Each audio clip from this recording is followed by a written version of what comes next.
En este episodio de Lo Inédito sobre los Evangelios podcast, comentamos el Evangelio del 26º domingo del tiempo ordinario, la parábola del hombre rico y del pobre Lázaro. En la sección Preguntas y Respuestas, ¿cómo se puede probar que el infierno existe para alguien que no tiene fe? Todo esto y mucho más en este nuevo episodio de Lo Inédito sobre los Evangelios podcast.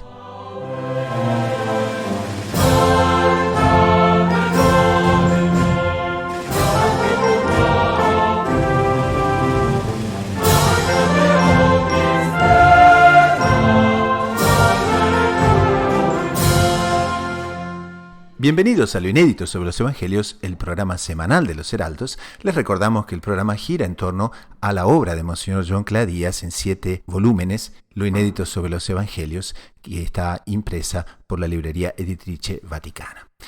Vamos a conversar hoy sobre un evangelio que da mucho que pensar. Se trata de la parábola del hombre rico y del mendigo Lázaro.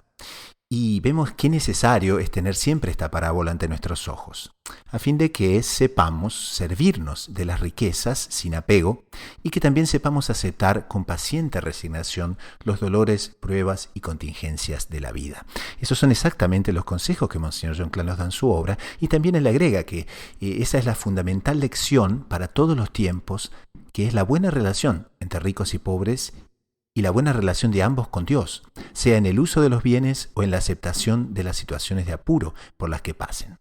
Y también nos coloca una pregunta, como decía, muy para pensar. ¿Cómo estará el mundo de hoy en esa materia? ¿Habrá todavía Lázaros de alma? ¿Existirán aún los ricos de espíritu? ¿Y cuál será el destino eterno de unos y otros? Esos interrogantes los vamos a responder en el programa de hoy, pero antes les presento a los participantes de esta edición, que son el doctor Saúl Castiblanco y el hermano Pablo Vela. Salve María. Salve María. Salve María, hermano Gustavo. Salve María, hermano Pablo. Salve María, hermano Gustavo. Don Saúl, también una alegría estar aquí de nuevo en el programa.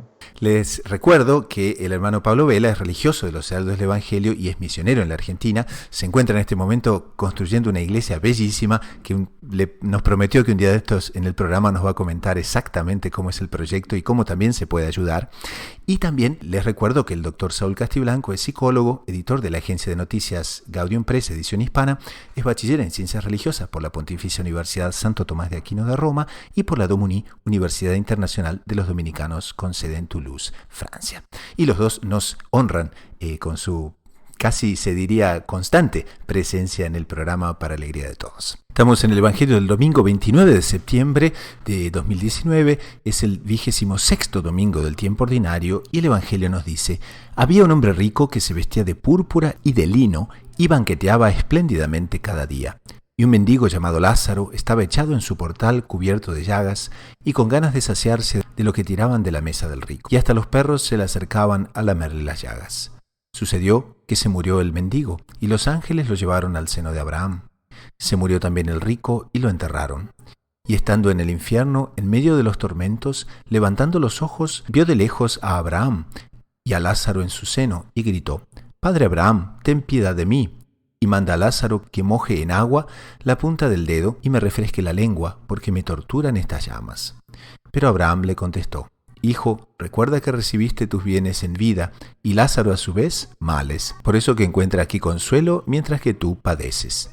Y además, entre nosotros y vosotros se abre un abismo inmenso, para que no puedan cruzar, aunque quieran, desde aquí hacia vosotros, ni puedan pasar de aquí hacia nosotros. El rico insistió: Te ruego entonces, padre, que mandes a Lázaro a casa de mi padre, porque tengo 5 hermanos, para que con su testimonio evites que vengan también ellos a este lugar de tormento.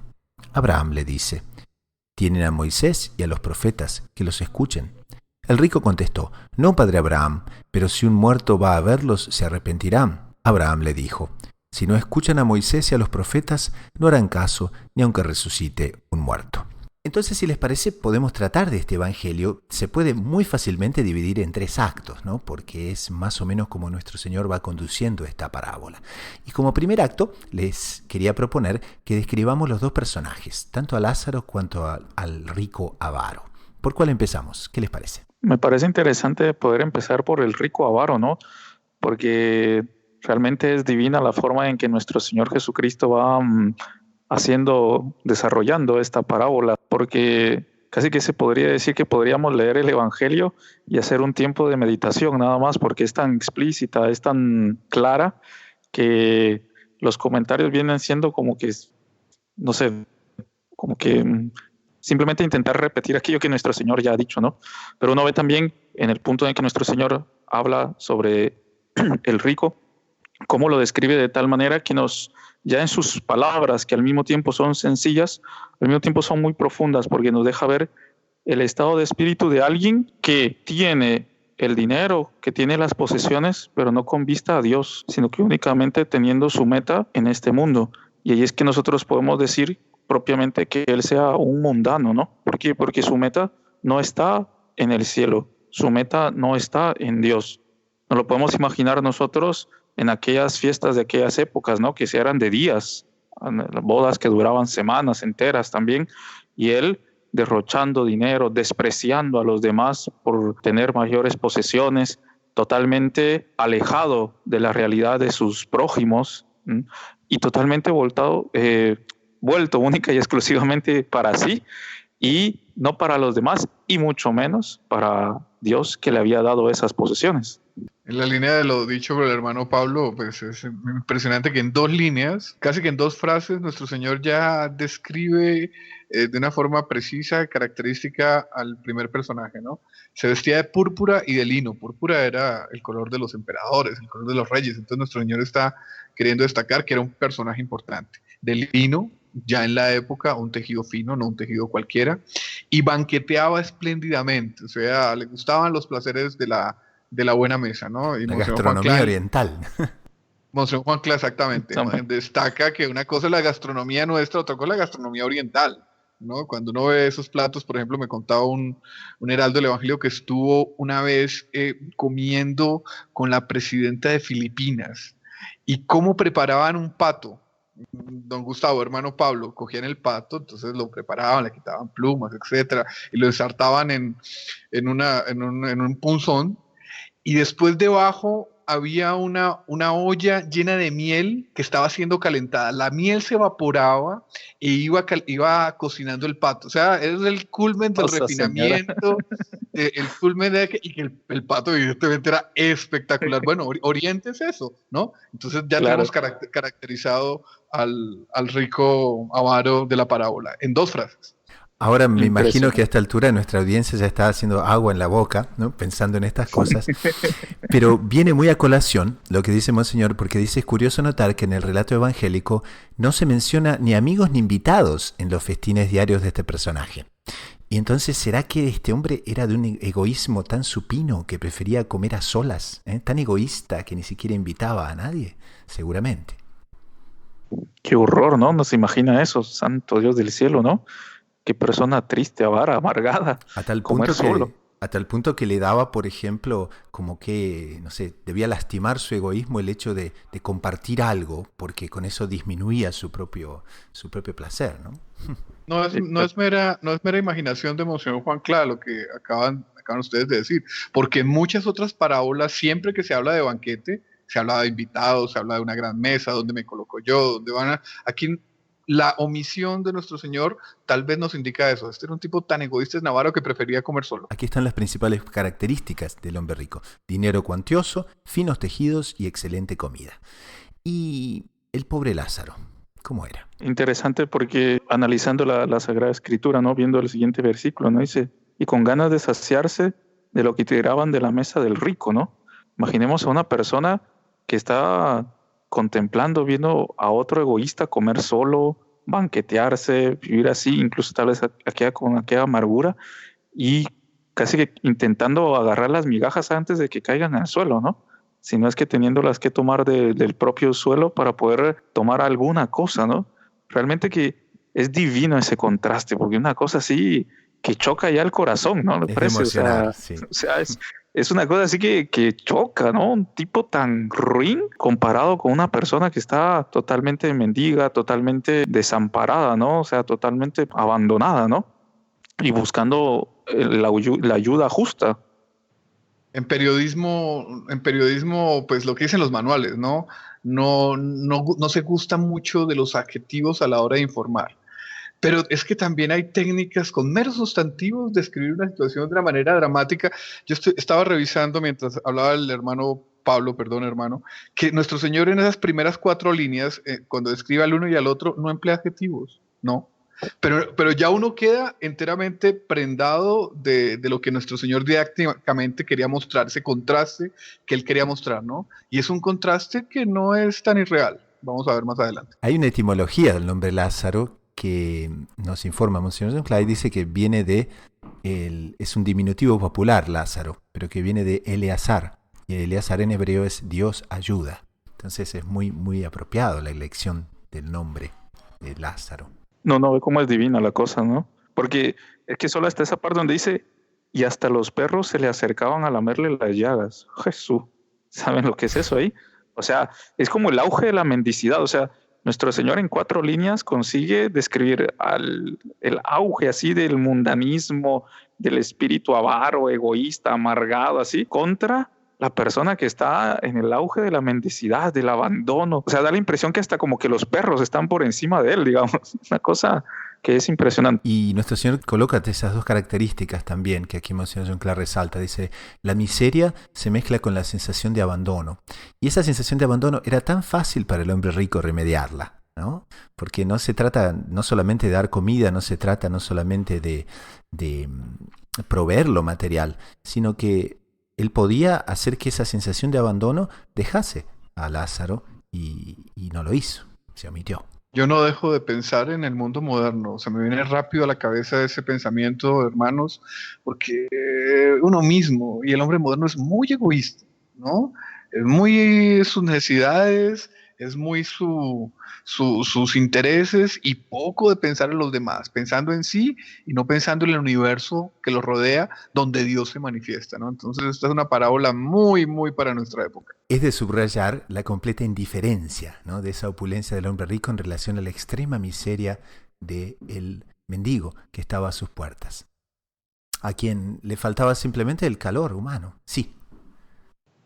Por ejemplo, creo que la Sagrada Escritura habla de los hombres cuyo Dios es el estómago. Si nuestro Señor hubiera ejemplificado con un hombre que vive en suntuosos palacios, pues no estaría de pronto tan caracterizado el hombre egoísta, pero no, este es un hombre que vive para su estómago, para los buenos banquetes. Pasemos entonces al segundo acto, porque en medio de esta realidad que es relatada, llega la muerte inesperadamente. Llega el juicio para ambos, y ahí ¿qué pasa? Segundo acto de nuestra parábola. Ahí ya se pone la cosa distinta, ¿no? Pero uno ve, es divino, o sea, realmente es impresionante, realmente cómo nuestro Señor Jesucristo hasta psicológicamente nos va preparando, ¿no? Porque primero como que ya nos da un cierto asco de esa persona, ¿no? Egoísta, no por el hincapié de que tenga dinero, sino por el tema de su actitud delante de esas posesiones que él tiene.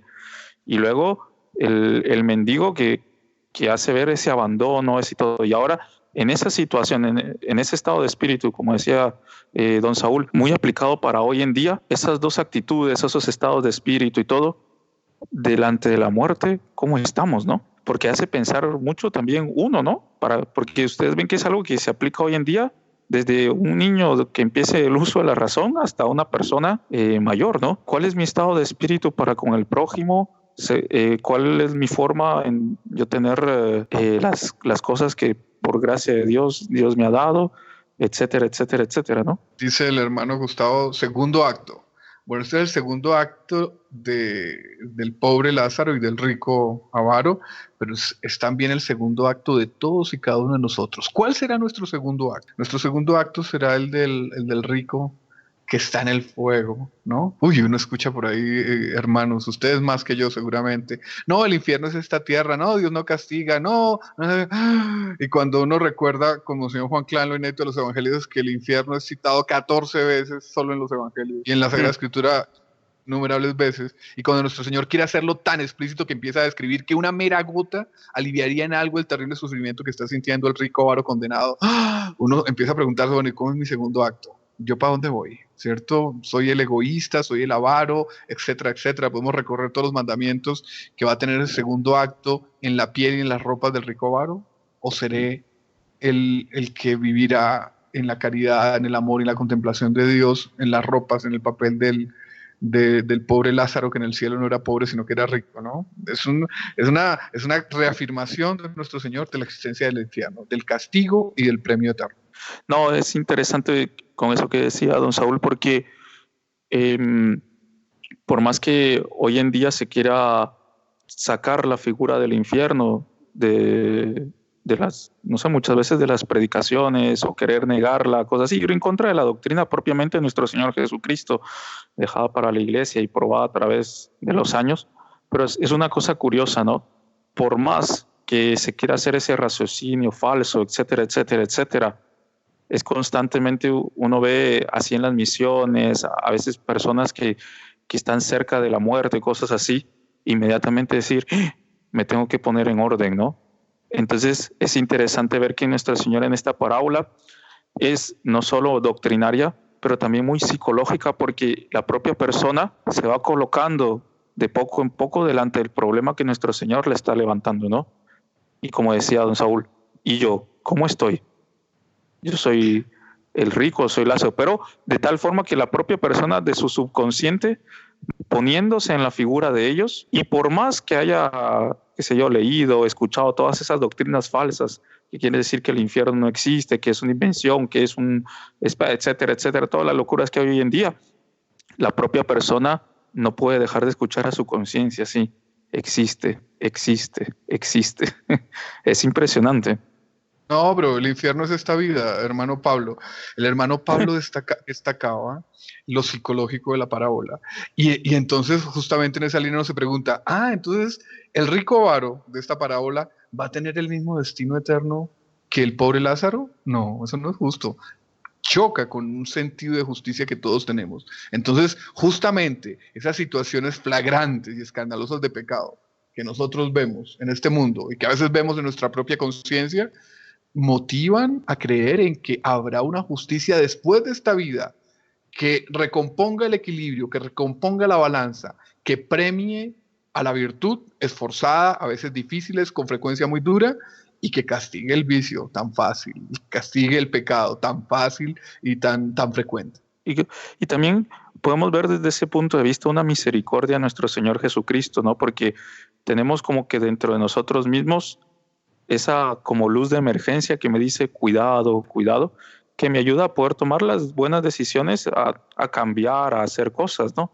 Porque es interesante que el otro día leyendo una frase muy linda decía, el infierno es una prisión en la que las puertas primero las cerramos por dentro y por lo tanto Dios las cierra por fuera. O sea, nos condenamos porque nosotros quisimos condenarnos al final de cuentas. Dios nos dio tantas oportunidades, puso incluso en nuestra alma el propio deseo de querer estar con Él y todo eso, pero la persona en un momento se apegó al pecado, se apegó al dinero, se hizo egoísta como este rico, fue cerrando su corazón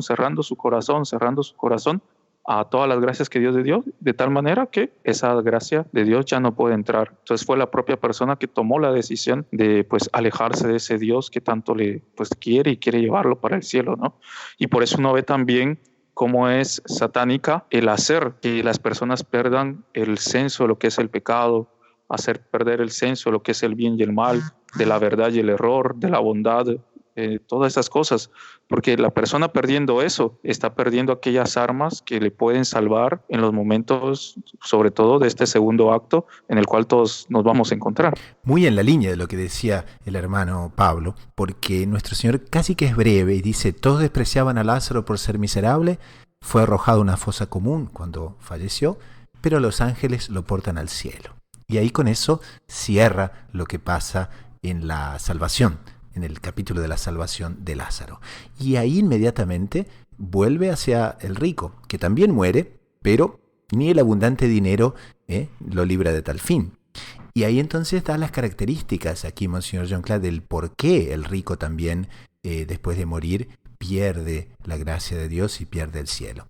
Y él dice que su alma, desde hace mucho tiempo, había dejado la vida espiritual.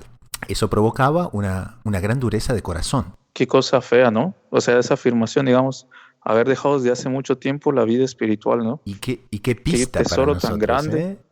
Cuidado, porque ese es el termómetro de todo probablemente. Exactamente, para Ese cada es uno.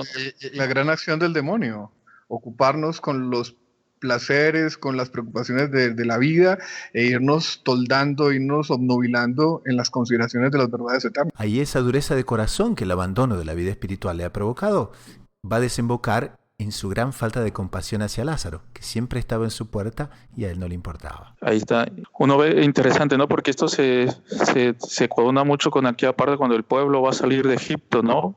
Y que Dios le dice a Moisés, ¿no? El faraón los va a dejar salir, ¿no? Porque él tiene el corazón endurecido, ¿no? Yo endurecí el corazón y uno dice, pues, ¿y cómo será eso, no? Y realmente es que él ya fue rechazando tantas gracias, fue olvidándose de esa vida espiritual, porque si no suena medio injusto, ¿no? Dios le puede abrir y cerrar el corazón a otro, entonces como que al final Dios es el que decide, ¿no? Claro. Y no es eso, ¿no? Sino que la persona fue rechazando las gracias, olvidando esa vida espiritual, olvidándola, dejándose llevar solo por lo práctico, metiéndose solo en las cosas, en las ocupaciones, olvidándose. Y Dios queriendo entrar, aunque sea tocando afuera en la ventana, dando sus muestras de cariño, sus muestras de amor, y la persona rechazando, y solita tomando pues ese camino equivocado, ¿no? Creo que hay varias ocasiones en la Escritura que nuestro Señor, y si no estoy mal, hermano Pablo, en concreto con el faraón, que Dios dice, y le cerró el corazón. En otra ocasión dice, y le cerró los ojos. Entonces, ¿cómo hay que entender esas expresiones? Como un endurecimiento culpable de la propia persona, que inclusive llega a rechazar las gracias de Dios, que quieren abrirle el corazón, que quieren abrirle los ojos. O sea, no es Dios quien lo cierra, es la propia persona la que los va cerrando, ¿no?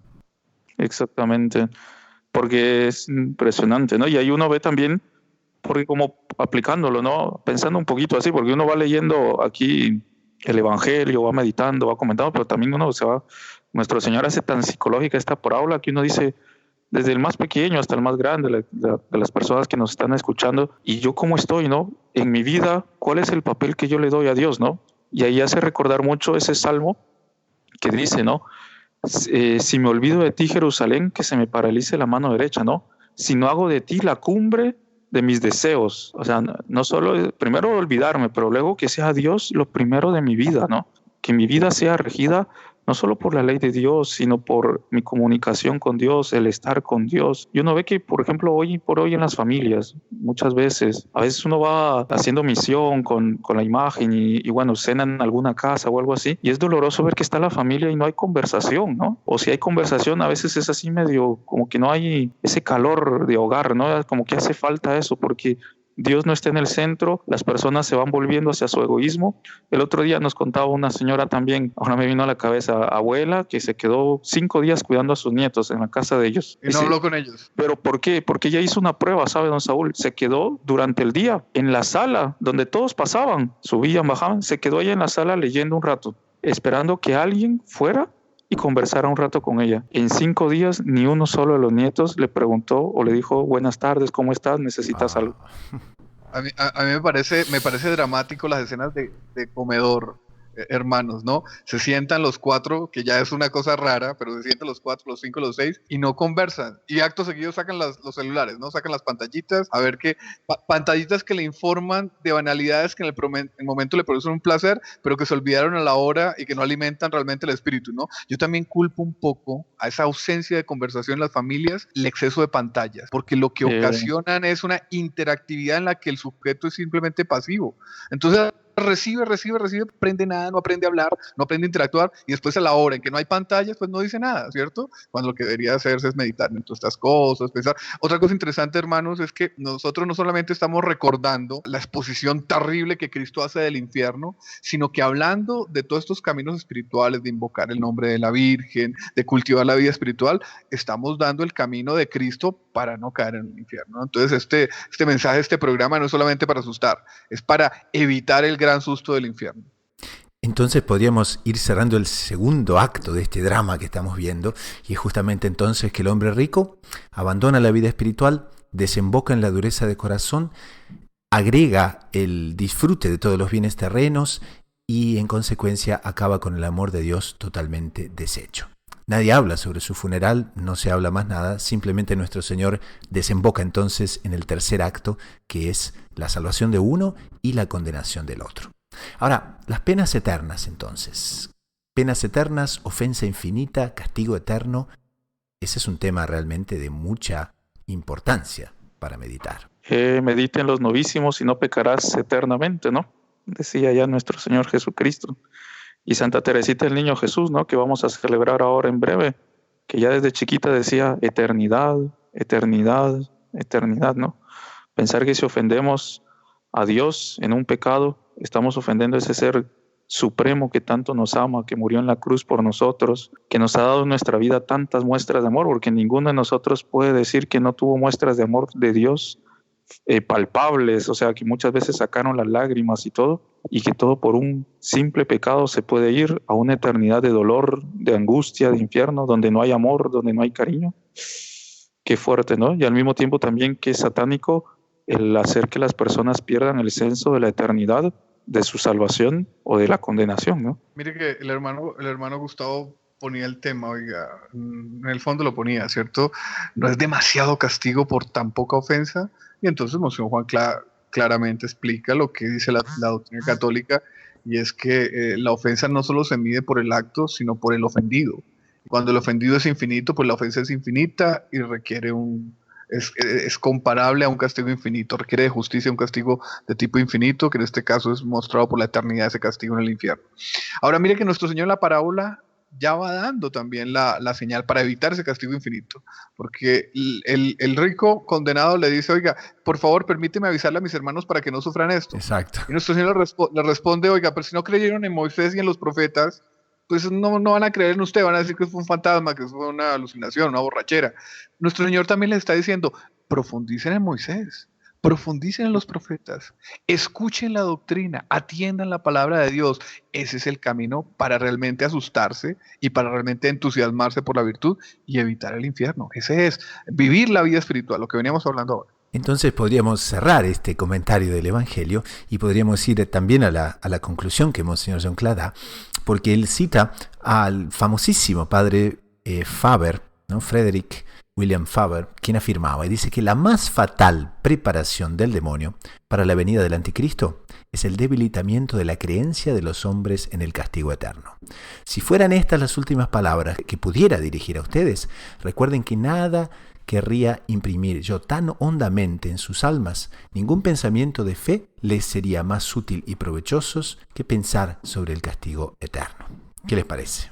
Excelente comentario. Entonces recordemos siempre lo repentina que puede ser nuestra muerte y cuán necesario es vivir en las disposiciones de alma de Lázaro, en la mayor resignación frente a los sufrimientos, desprendidos de los bienes de este mundo, fuertes en la oración, en la práctica de la religión y de la virtud, ardorosos devotos de la Madre de Dios para gozar así de la felicidad eterna. Pasamos a una pausa musical y enseguida retornamos con el siguiente segmento del programa. O gloriosa Domina, excelsa supersidera, qui te creavit promine lactasti sacro ubere, quodeva tristis assulvitur redis albo germine,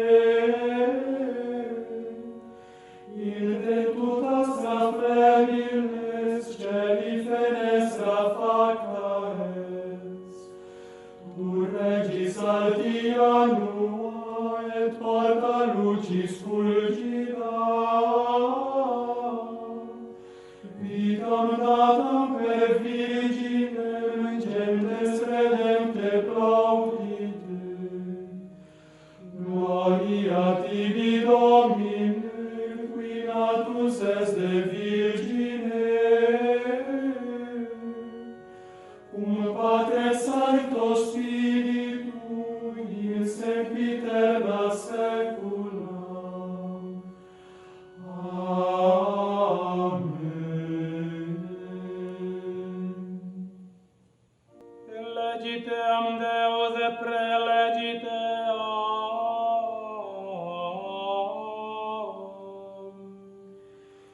et habitaream facit in tabernaculum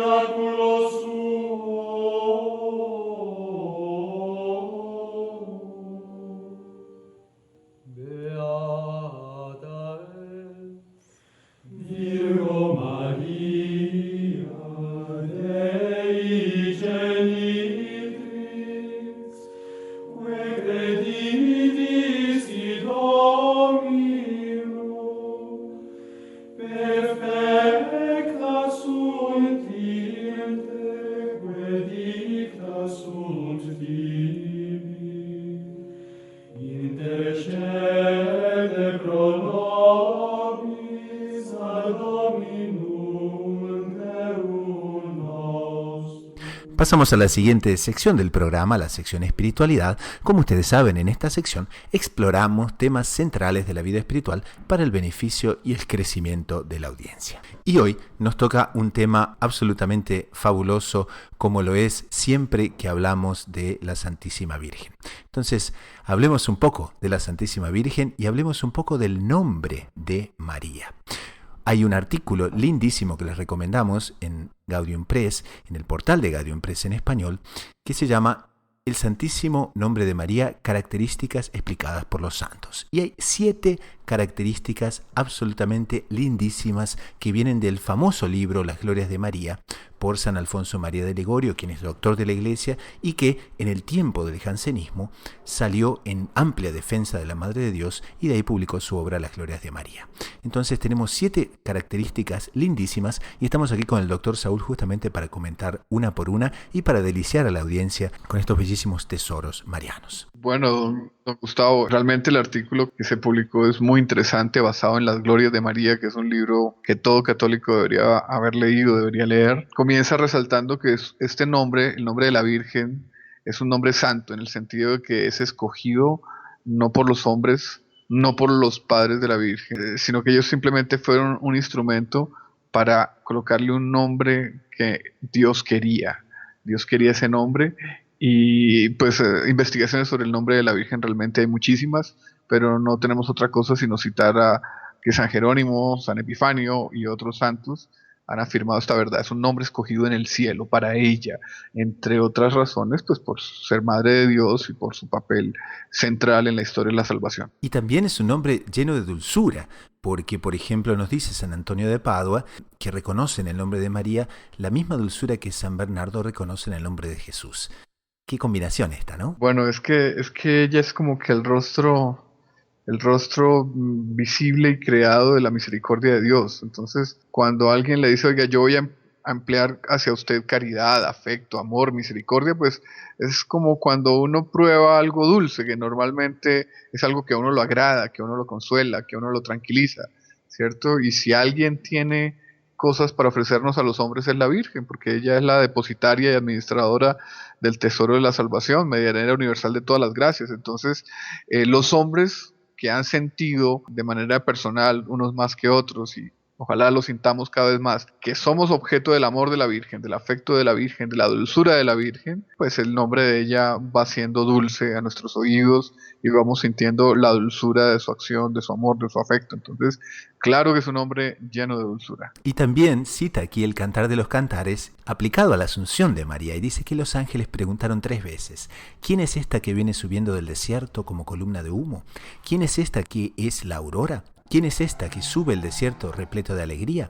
Y también hay una cosa lindísima de Ricardo de San Lorenzo. Claro, es un comentario de este autor al anterior texto que usted acaba de citar del Cantar de los Cantares, y es que para los ángeles, la forma en que ese texto describe que los ángeles se están preguntando por la Virgen, es porque los ángeles ya van sintiendo esa dulzura.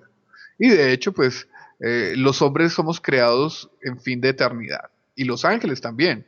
Los ángeles fueron creados para dar gloria a Dios, primero es el papel específico de los serafines, pero también para completar el orden de la creación, y el orden de la creación se completa con la reina de los ángeles. El orden de la creación se completa con Cristo nuestro Señor, que en sí resume todo el orden de la creación, porque es Dios, es hombre, y por lo tanto tiene algo de vegetal, de mineral, de animal, de angélico. Pero para los ángeles el orden se completaba con la reina de ellos, con la reina de los ángeles. Entonces uno se imagina a los ángeles viendo surgir en el tiempo a la Virgen y ya sintiendo la dulzura de que la reina a la que ellos están llamados a servir está apareciendo. Y entonces también le ven el poder, le ven el brillo, le ven la majestad, intuyen. Algo que parece que ocurrió desde el inicio de los tiempos, ¿no? Porque hay varios teólogos que afirman que el tema del demonio, la revolta del demonio, se concretizó cuando Dios le anunció a él que su reina iba a ser una criatura, una mera criatura inferior a él, como criatura, porque la Virgen como criatura es inferior a él, pero como gracia no. Pero los ángeles buenos, en lugar de rebelarse como el demonio, pues aceptaron ese yugo dulce, esa ayuda espectacular de la Virgen como reina de ellos. Justamente Ricardo de San Lorenzo dice, ¿no? Era tan dulce oír a los ángeles pronunciar el nombre de María, por eso hacen tantas preguntas. Y qué interesante para nosotros también, ¿eh? Cuanto más recemos el Ave María, cuanto más recemos el rosario en familia, cuanto más recemos todo tipo de oraciones que existen al respecto de la Santísima Virgen y pedidos a la Santísima Virgen, qué cosa interesante, cuánto más vamos a crecer en nuestro propio trato también, ¿no? Nos va seguramente a llenar de la dulzura que necesitamos, ¿no? Y la tercera característica es que el nombre de María alegra e inspira amor. ¿Qué es el amor? El amor es un afecto, es un movimiento de la parte afectiva de nuestro ser, de nuestra alma, ¿cierto? Entonces es forzoso que quien va entendiendo quién es ella, que es Madre de Dios, que es como por así decir el rostro misericordioso de Dios, que ella nos tiene como hijos, que si nosotros nacimos a la vida de la gracia, es decir, que si fuimos bautizados dentro de la Iglesia Católica, Apostólica y Romana, que somos bautizados es porque ella ya nos engendró en ese cuerpo místico de Cristo que es la Iglesia, ella es nuestra Madre espiritual, de una manera no metafórica sino real. Cuando nosotros vamos entendiendo todo eso, pues es forzoso que vamos amándola, ¿cierto? Así como nosotros amaremos nuestras madres en la tierra en la medida en que cumplieron su papel de madres, etcétera, y es un amor legítimo, un amor inclusive justo el que un hijo tiene que tenerle a una buena madre, pues muchísimo más el que un hijo espiritual le debe tener a esta madre espiritual de todos los cristianos, que es la Virgen. También San Buenaventura dice una cosa lindísima. En la línea que usted dice, doctor Saúl, dice que no podemos pronunciar el nombre de María sin recibir alguna gracia al invocarlo devotamente. Y si hay algún corazón endurecido, no hay mejor remedio que el nombre de María, ¿eh? Sí, el hecho de que estemos hablando de la Virgen, hermano Gustavo, es que ya estamos siendo objeto de una gracia, porque ella es la clave, la llave que nos abre las puertas del cielo. Entonces es sentirla cercana, es pensar en ella, es pedirle perdón por nuestras ingratitudes, pedirle perdón por nuestras infidelidades, pensar en ella realmente como la madre que ella es con relación a cada uno de nosotros. En la eternidad, sea en el cielo, Dios no quiera en el infierno, veremos cuántas y cuántas veces ese amor materno de la Virgen se derramó sobre nosotros. Pidámosle a la Virgen que como madre nos perdone y nos dé la gracia para llegar al cielo. Y si también hay alguien en la audiencia que siente el corazón endurecido o que se siente a veces desesperado, no hay mejor remedio para eso que invocar el nombre de la Santísima Virgen, como nos dice aquí San Metodio, como nos dice San Buenaventura. Entonces, nada mejor que pronunciar el nombre de María para abandonar cualquier dureza de corazón y para abandonar cualquier tentación de desesperación también. Mire, don Gustavo, que en el punto cuarto de este artículo que usted propone, que es el artículo de Gaudium Press, Tomás de Kempis recuerda la lucha que nosotros tenemos día a día y constante contra el demonio, ¿no? El demonio que nos tienta, que nos sugiere, que nos conoce, ¿no? Y justamente para fortalecernos en esa lucha, nos dice, invoque el nombre de María, porque la Virgen es terrible, ella es madre amorosa, pero también es terrible como un ejército en orden de batalla. Y los demonios le tienen pánico, entre otras cosas porque una criatura inferior en naturaleza, pero superior en gracia, y majestad, y poder, y dones, ¿no? Los vence, eso los humilla más, ellos le tienen un temor espectacular a la Virgen. Entonces mencionar el nombre de María, invocarla, ya es un arma contra el demonio espectacular. Muchas personas tienen tanto miedo a veces porque existe y está tan generalizado todo aquello de la brujería, ¿no? Del mal de ojo, de la lectura del futuro, de contratar a alguien, por ejemplo, para deshacerse de una persona o hacerle mal. Y entonces, qué interesante esto, porque si nosotros sabemos invocar el nombre de la Santísima Virgen, no tenemos que temer ninguna cuestión de esas, ¿no? Inclusive las propias personas que caen en esas prácticas siniestras, que hoy en día están súper difundidas y cada vez se difunden más, ¿cierto? Esas mismas personas van sintiendo cómo su alma se va oscureciendo, cómo su alma va quedando prisionera por las garras del demonio.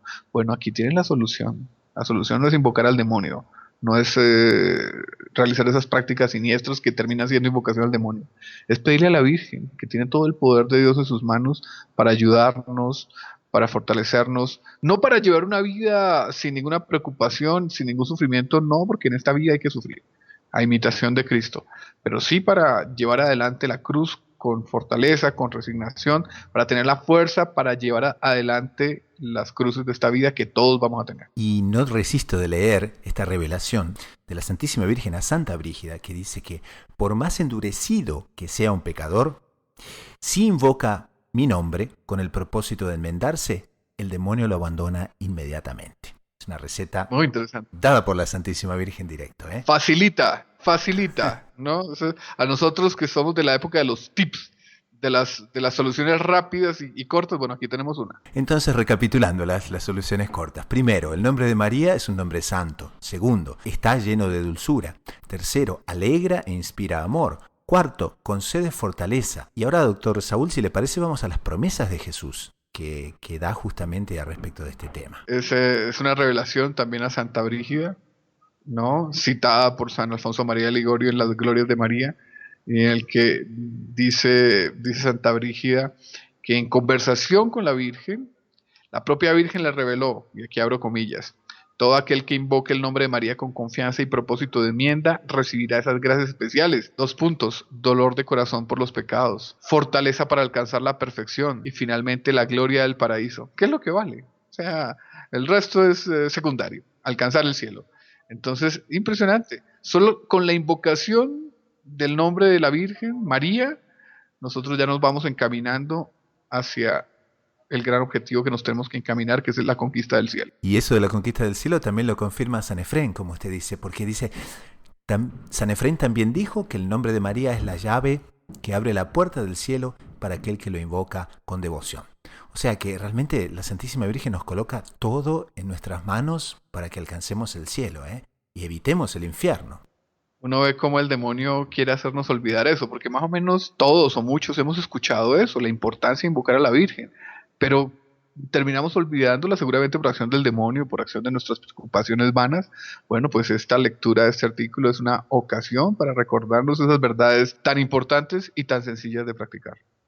En estos tiempos de tanta depresión, en estos tiempos de, ya tratábamos un poquito de esa tentación de desesperarse que tantos de nuestros contemporáneos tienen, aquí la sexta característica ofrece también un buen remedio, porque dice que el nombre de María ofrece consuelo.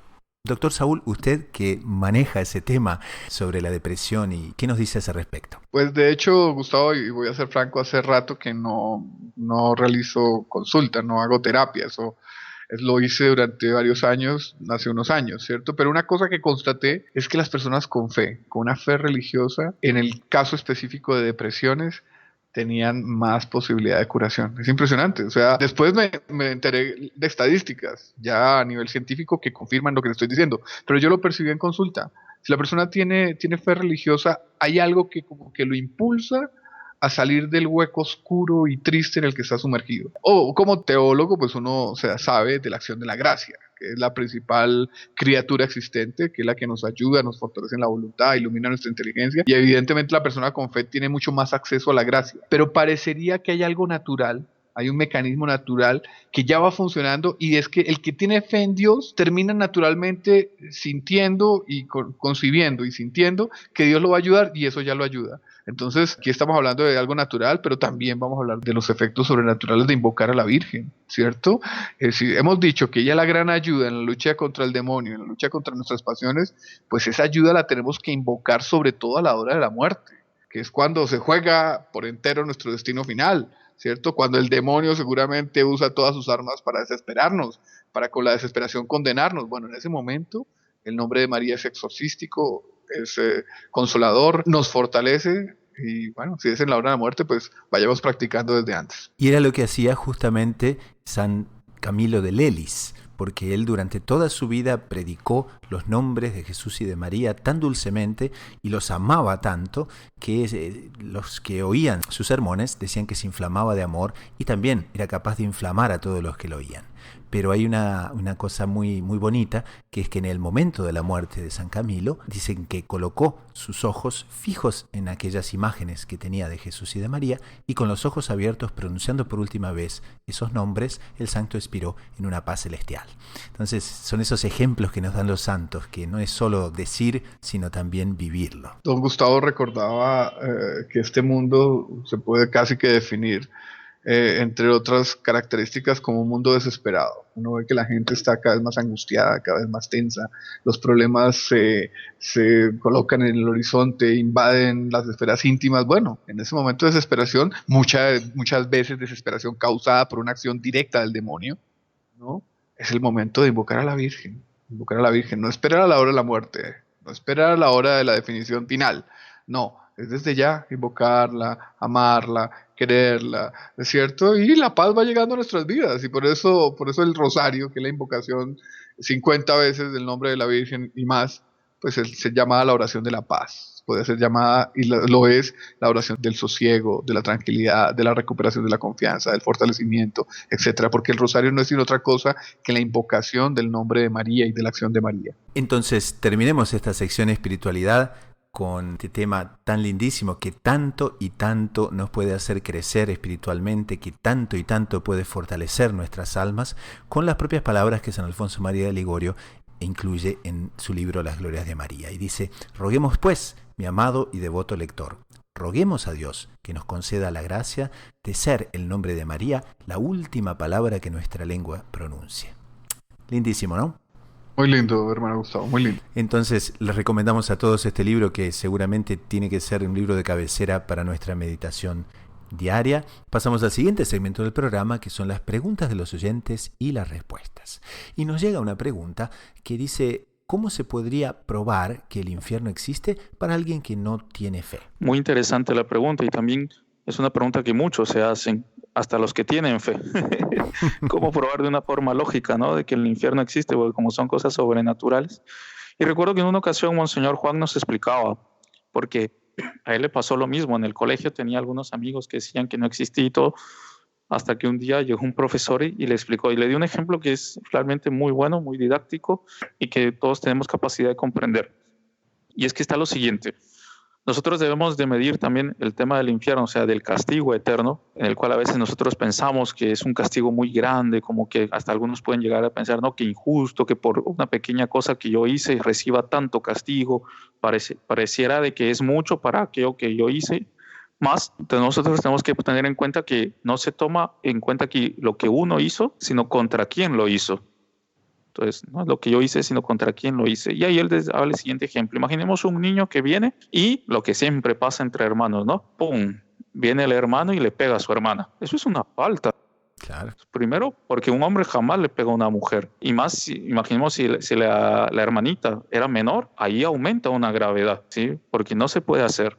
Ahora, imaginemos que este niño sigue, no hace caso a sus padres y todo eso, viene y le da una bofetada a su madre. ¡Opa! Ya es distinto, porque no solo es una mujer, segundo, ya es mayor que ella, y luego es su madre, es su autoridad, está violando la autoridad, está revoltándose contra la autoridad. El castigo que merece es mayor, porque el acto fue el mismo, fue una bofetada, pero la persona a la que fue hecha tiene una dignidad mayor. Ahora, este chico sigue creciendo, sigue mal, y va y le da una bofetada a un sacerdote.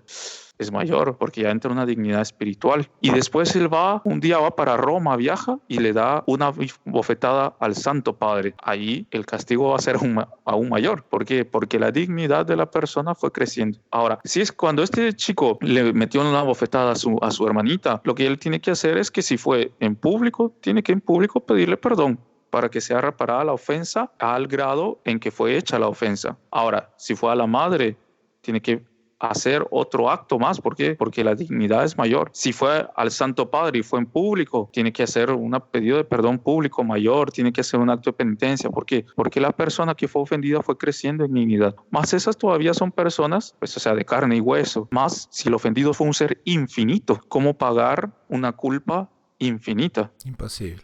Se llama Dios. Entonces ahí es donde entra el tema del castigo eterno. ¿Por qué? Porque con nuestro pecado nosotros ofendemos a Dios, a un ser infinito. Y al no haber tenido el arrepentimiento, recibimos la condena que intenta, porque no la va a conseguir pagar jamás, a este ser infinito. Y por eso la condena es eterna, no tiene fin, porque la ofensa fue a un ser que tampoco tiene fin. Ese ser se llama Dios. Y es por eso la existencia del infierno. Eso desde el punto de vista racional. Y luego si nosotros vamos ya a la revelación, nosotros vamos a encontrar que nuestro Señor Jesucristo habla 14 veces al respecto del infierno. Está en la propia Sagrada Escritura, está en la revelación, en aquello que es la palabra de Dios para cada uno de nosotros, como el Evangelio que hoy estamos comentando. Entonces, que el infierno existe se prueba por la razón, se prueba por la revelación, y luego nosotros también lo podemos probar por nuestra conciencia. Nosotros tenemos una conciencia, nosotros tenemos unos instintos intelectuales dentro de nuestra alma que nos llevan a buscar el bien, la verdad y la bondad. Y la conciencia nos dice bien claro a nosotros cuando actuamos bien y cuando actuamos mal. Y entonces nosotros mismos tenemos como que interiormente ese semáforo que nos pone luz verde, luz amarilla o luz roja. Y todos sentimos cuando la luz está en rojo después de haber hecho un acto. Que podemos callar esa conciencia, que podemos intentar burlarla, etcétera, etcétera, etcétera, se puede dar a lo largo de la vida. Pero sobre todo en el momento de acercarnos a la muerte, una vez más Dios, por su infinita misericordia y por el deseo de salvarnos, hace que esa luz se pisque bastante fuerte para que nos demos cuenta que está por el lado equivocado. Entonces nosotros tenemos la explicación lógica, tenemos la explicación para aquel que no tiene fe, digámoslo así, tenemos la explicación de la revelación para aquel que tiene fe, pero también tenemos la explicación, llamémosla así, psicológica, por decirlo de alguna forma, que es interna en nuestro corazón, en nuestra alma, y que nos advierte de ese mal que hicimos. Ese senso de justicia existe en cada uno de nosotros. Y así nosotros podemos probar que el infierno es una realidad y que existe. Muy bien, entonces esperemos que sea de mucho, mucho beneficio a nuestra audiencia, lo que usted decía, hermano Pablo.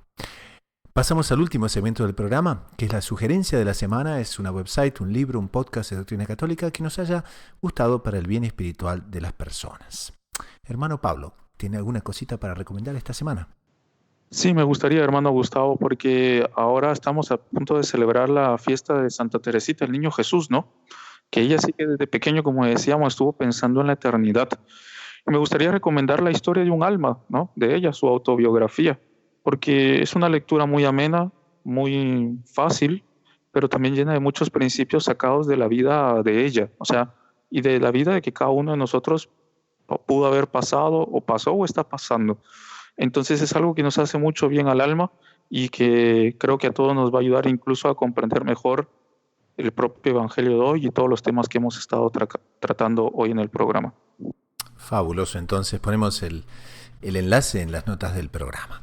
A quien les habla le gustaría recomendar ni más ni menos que Lo inédito sobre los Evangelios, la obra de Monseñor John Cla, en su volumen número 6, que es exactamente el que corresponde al tiempo litúrgico en que estamos. Son tantas las personas que se benefician con este programa, son tantos los que elogian tanto los comentarios, que no vacilamos en decirles dónde está el origen y dónde están los textos completos, de tal manera que puedan deliciarse con esa gran obra del fundador de los Heraldos y que está también disponible en Amazon, en iTunes y también en la website original del programa, loinéditomultimedia.com. Y con esto, en nombre del equipo de producción y de quien les habla, el hermano Gustavo de los Heraldos, nos despedimos hasta dentro de una semana. Así que a rezar mucho, a perseverar con confianza, con los ojos en la Eucaristía y en María Santísima, a la búsqueda incansable de descubrir siempre más lo inédito sobre los Evangelios.